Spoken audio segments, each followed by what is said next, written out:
You have to admit, Begonia tubers are pretty weird looking. They look like a cross between a coconut and muffin baking that went wrong. But no one cares what the tubers look like. You buy them for the blooms. And in the right hands, those weird looking tubers can end up looking like this. Starting them isn't difficult.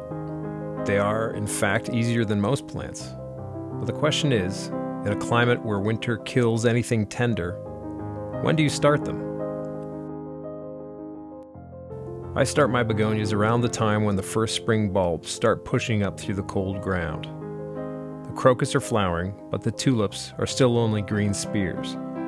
Last year's echinops are brown skeletons rustling in the wind, but down at their feet are green shoots that will be this summer's new thistles.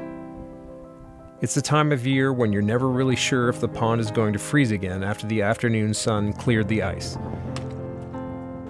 And if you want to spend any time outside after sunset, you might want a warm fire to be nearby.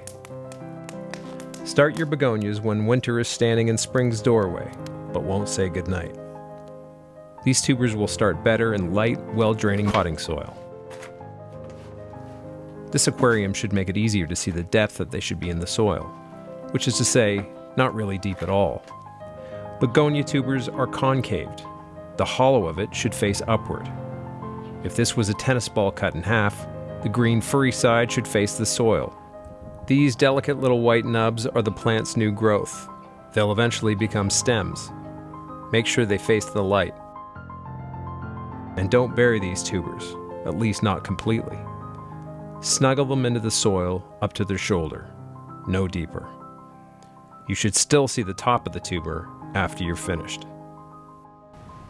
Tubers can be started in smaller pots, then repotted when they grow. I've decided to start them in the pot they'll stay in for the summer. Either way works fine. Don't fill the pot to the top. A full pot makes it easier for the water to run off and not reach the roots of the plant. Also, you may want space for mulch. Begonias grow well in shadier areas, but their stems are easily broken, so keep them out of the wind.